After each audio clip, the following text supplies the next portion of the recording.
Bismillahirrahmanirrahim. Kita lanjutkan kemarin nafsaka bil haqiqah. Hatta tadriyah sehingga mengerti sapa sira. Ayu syai'in utawi endi-endi. Wow, dalamnya guys ada apa ya? Iku anta utawi sira. Wa min aina dan saking endi-endi. Cita teko sapa sira. Ila hadzal makani maring ikilah tempat. Jadi untuk mengetahui jati diri kita adalah kita harus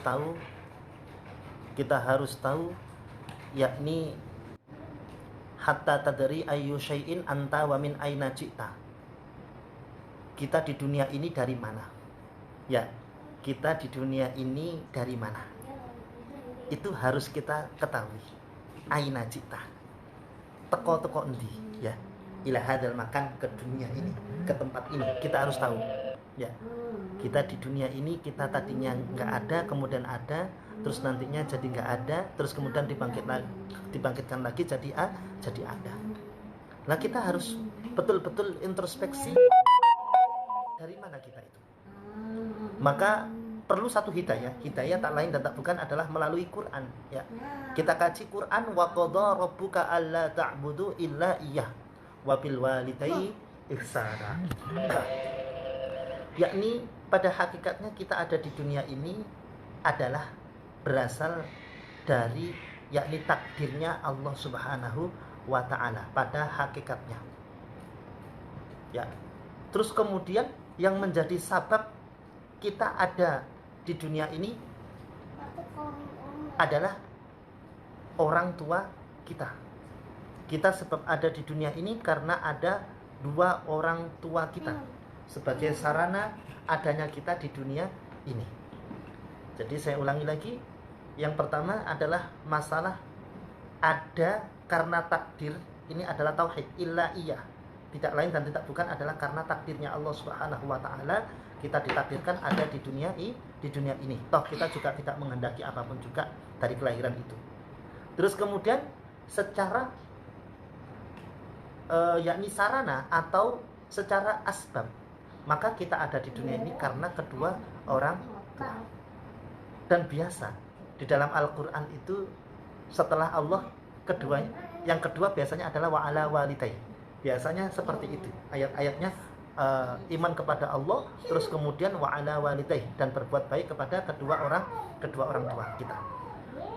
Kalau kita sudah mengetahui bahwasanya kita itu ditakdirkan oleh Allah Subhanahu wa taala ada di dunia ini, karena sesungguhnya di saat kita berada di alam ruhaniyah, kita semuanya sudah disyahadatkan sama Allah Subhanahu wa ta'ala. Sudah fitri, semuanya sudah fitri. Ya, semuanya sudah fitrah.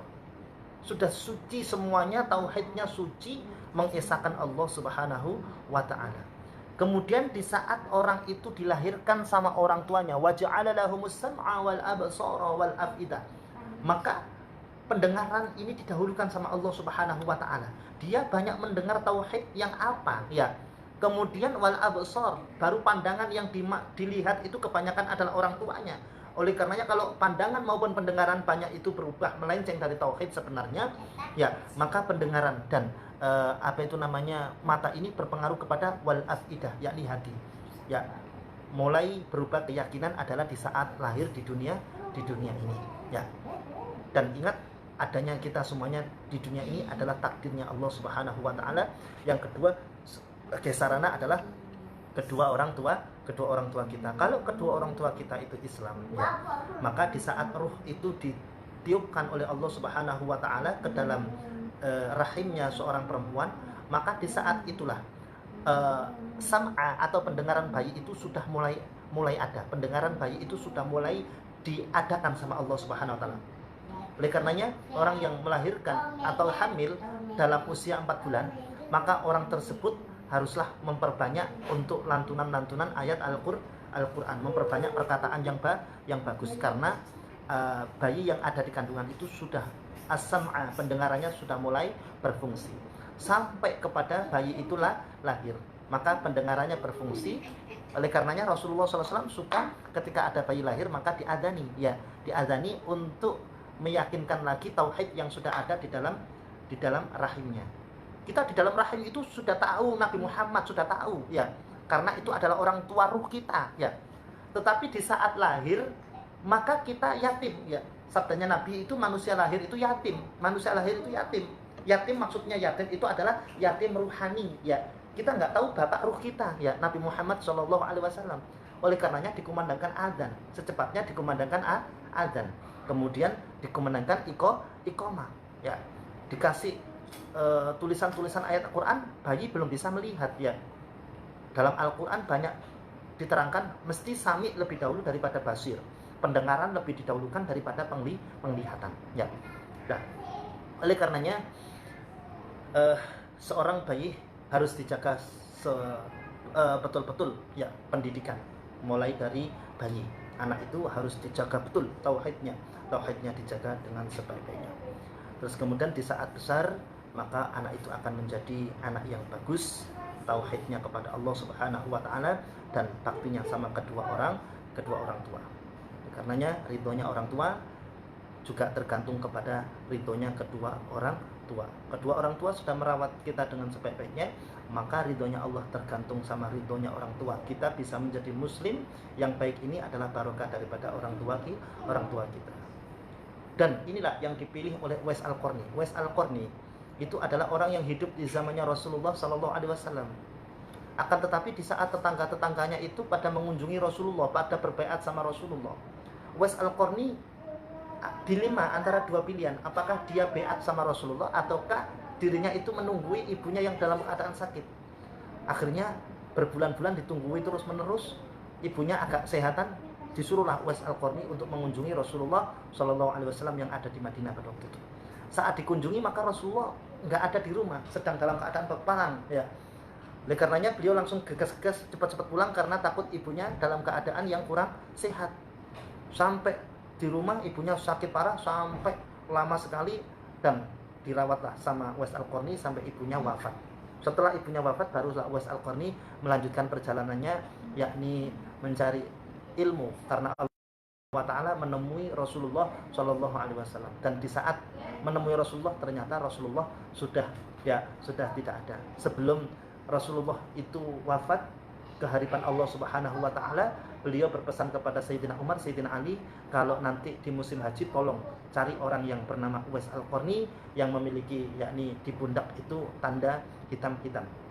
Nah, terus kemudian ternyata dicari berkali-kali haji nggak ketemu. Besoknya lagi di musim haji ternyata ada seorang laki-laki yang justru nyamperin, laki-laki dari Yaman nyamperin Ali dengan Umar duluan. Wa ya Amirul Mukminin Umar bin Al-Khattab, wa ya Ali bin Abi Thalib karamallahu wajhah, assalamualaikum warahmatullahi wabarakatuh. Waalaikumsalam. Saman kok tahu nama saya? Ya, saman kok bisa tahu nama saya? Katanya Sayyidina Ali dengan Sayyidina Umar karena beliau berdua nyamar. Nah, kemudian hanya satu yang diucapkan oleh Uwais Al-Qarni adalah nurun fi aidikum. Aku melihat cahaya di telapak tangan kedua engkau, wahai Sayyidina Umar dengan Sayyidina Ali. Pandangan kemakrifatan yang sangat luar biasa. Jadi kemakrifatan itu bisa lebih cepat itu dikarenakan bakti sama ibu. Ya, kemakrifatan sangat cepat karena kan bukti sama ibu, berbakti sama ibu. Karena hakikat daripada adanya kita itu adalah adanya ibu. Ya, adanya ibu kita. Nah, di saat itulah, nama kamu siapa? Saya Uwais Al-Qarni. Terus kemudian dilihat sama Sayyidina Umar dengan Sayyidina Ali, di punggungnya betul. Terus kemudian keduanya mengirimkan salam dari baginda Nabi SAW. Mendengar salam dari baginda Nabi, Uwais Al-Qarni langsung Uwais Al-Qarni ini menangis, ya. Karena Uwais Al-Qarni sudah pernah bertemu dengan Nabi itu di alam mutajanifah, ya. Alam mutajanifah itu alam ruh. Beliau sudah sambung sama Nabi, ya. Sehingga ketika orang sudah sambung itu faham, saat dia berada di alam ruh dulu itu faham, ya. Pernah ditemui sama Rasulullah di arasnya Allah saat beliau itu memakai selimut. Assalamualaikum wahai pemuda, ya. Waalaikumsalam ya Rasulullah, ya. Pada waktu itu Uwais Al-Qarni berada di atasnya Syekh Abdul Qadir Jilani. Kenapa engkau memakai selimut? ya aku memakai selimut karena kewalianku nanti haruslah aku tutup-tutupi. Oleh karenanya Uwais Al-Qarni semenjak itulah langsung nutupi kewaliannya dan bergegas untuk mengganti namanya, dan kebiasaan Uwais Al-Qarni adalah dicaci maki oleh anak-anak kecil ya, karena kelihatannya agak khariqul adah, tidak sesuai dengan kebiasaan ya, perilakunya tidak sesuai dengan kebiasaan. Inilah yang dipilih oleh Uwais Al-Qarni, yakni mengetahui hakikat adanya dia itu lantaran ibunya. Nah, lantaran ibunya ini loh juga bisa mengantarkan orang kepada kemakrifatan. Sambungnya sama rohaninya Rasulullah juga bisa dilakukan dengan cara beat, ya beat toriko.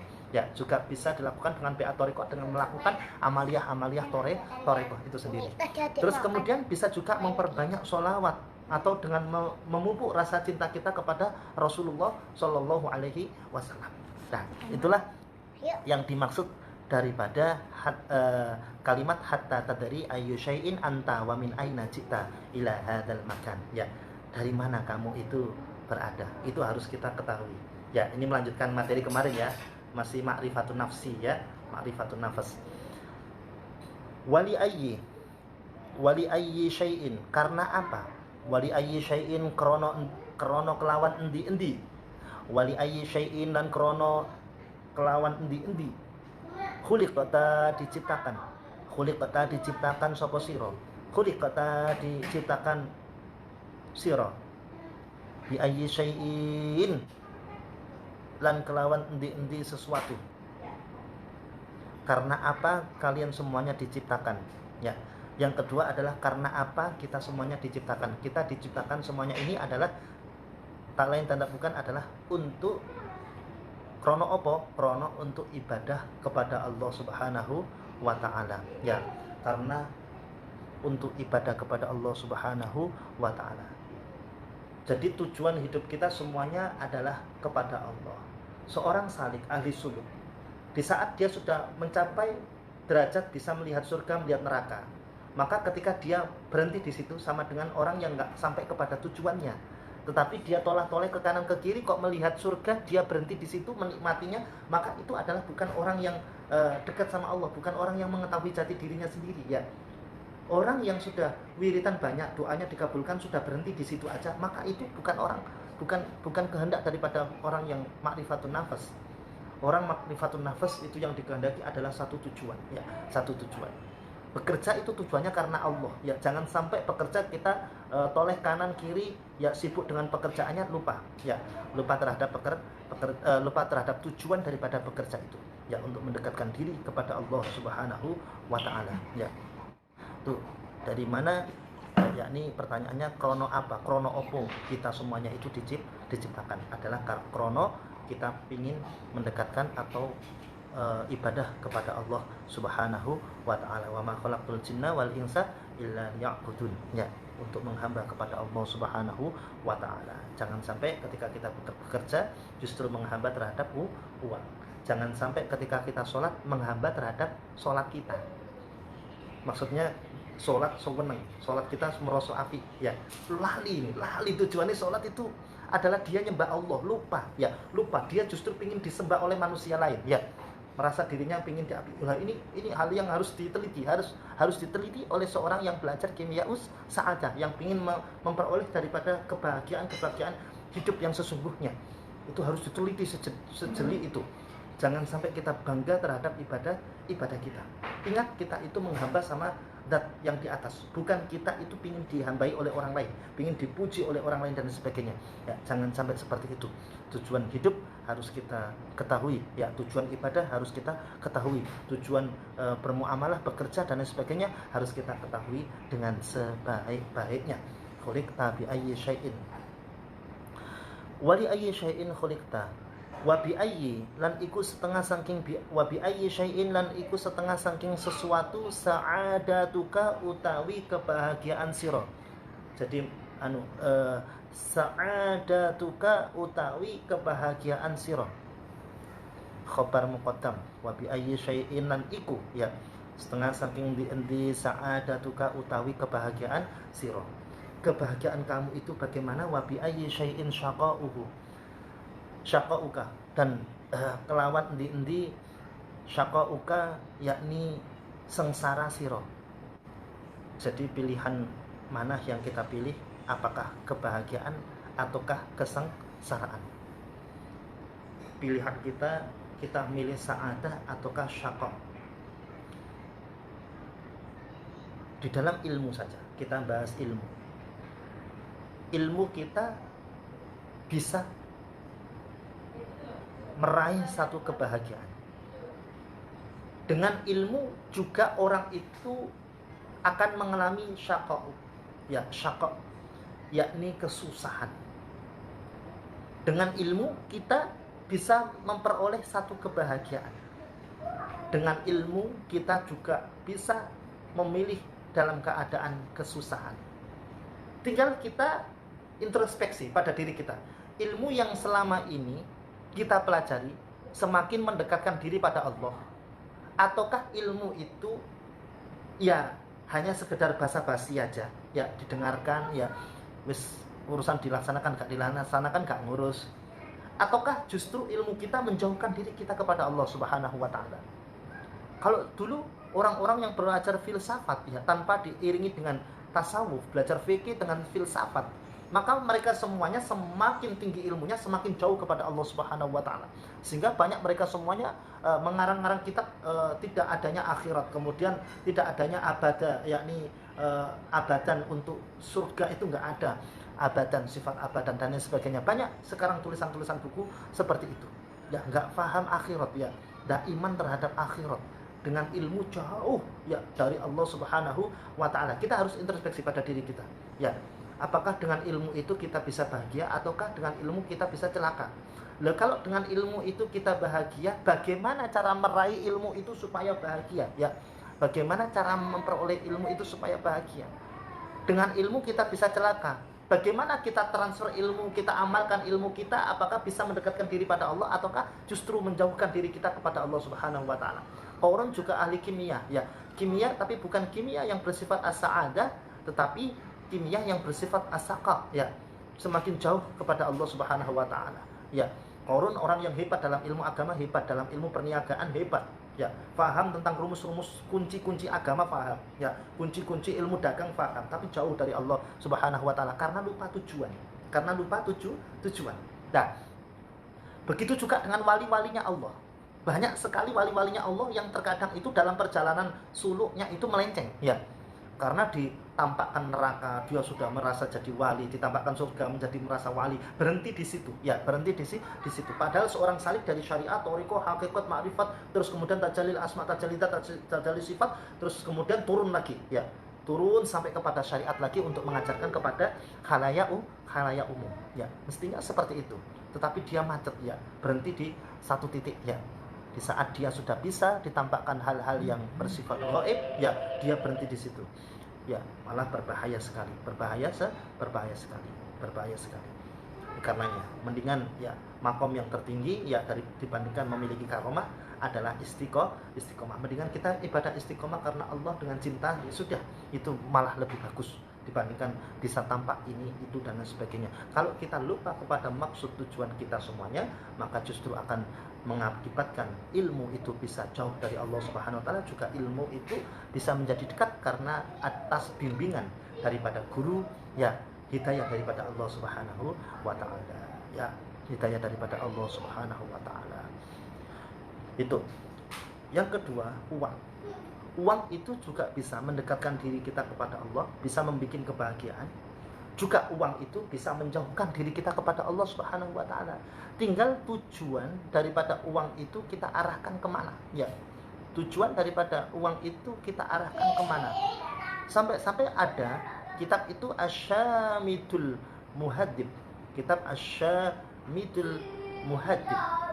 Itu sampai dikisahkan orang yang memiliki emas harta yang banyak, saking emannya hartanya itu, ya, makannya itu biasa-biasa saja, sangat sederhana, sangat menyiksa tubuhnya.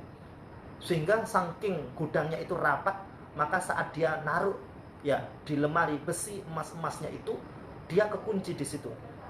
Ketuk-ketuk pintu karena berlapis-lapis daripada pintunya sehingga masyarakat juga tidak dengar. Dan dia kelaparan, lalu emas-emas yang ada di situ dimakan, ya. Saat memakan emas, maka orang itu meninggal dunia dan masyarakat pada resah karena bau yang kurang sedap, dan orang yang kaya ini kok nggak keluar-keluar rumah, maka dibobollah pintunya. Ternyata mendapati dalam kitab Asyamidul Muhaddib, orang tersebut justru mati dalam keadaan makan emas, ya, mati dalam keadaan memakan emas itu sendiri. Ya, artinya terus kekayaan, tujuan daripada uang itu loh apa gitu. Tujuan daripada uang itu loh bisa menjadikan sa'adah ketika tujuannya adalah untuk dekat diri pada Allah, menjadi syaqqa ketika itu adalah lupa kepada tujuan-tujuan seharusnya uang itu dibelanjakan. Ya, tujuan-tujuan daripada itu. Jadi uang, harta dan lain sebagainya yang ada di dunia ini, kita harus merenungkan apakah sudah bisa memberikan kita as-sa'adah, kebahagiaan, ataukah ketika kita tasarrufkan itu tidak menimbulkan satu kebahagiaan. Harus kita teliti. Hal yang sekecil ini harus kita teliti untuk mengetahui jati diri kita sendiri. Ya, ngaji adalah ngawerui jiwa, harus mengerti jiwa kita masing-masing. Bagaimana jiwa kita masing-masing berada dalam posisi yang mana. Wa qad jama'ta lan hale teman-teman ngumpulake sapa sira, betul-betul sungguh mengumpulkan fi batinika ing dalam batin sira, di dalam batin kamu, sifatin ing pira-pira sifat, sifatin ing pira-pira sifat, iku minha setengah saking sifat khobar muqaddam, sifatul bahaimi utawi pira-pira sifate bahaim, sifate hewan ternak. Apakah di dalam diri kita itu terkumpul sifat hewan ternak? Kita harus introspeksi. Hewan ternak itu ya mangan tok ya, mangan saja. Ya. Sapi itu nggak ada rumput aja ya kecapan. Ya, sifat rakus. Ya, sifat rakus itu sesungguhnya ada nggak dalam diri kita? Sifat rakus itu ada nggak dalam diri kita? Sifat bahaim atau hewan ternak itu memiliki banyak sifat. Ya, hewan ternak itu memiliki banyak sifat. Hewan ternak itu kalau diternak kemandiriannya kurang, ya, kemandiriannya kurang. Apakah ada dalam diri kita pemalas dan lain sebagainya? Apakah ada dalam diri kita? Harus kita teliti sifat-sifat bahaim. Wa min halan iku setengah saking sifat. Wa min halan iku setengah saking sifat. Dan sifat yang lain adalah sifatus sibai utawi sifat hewan buas.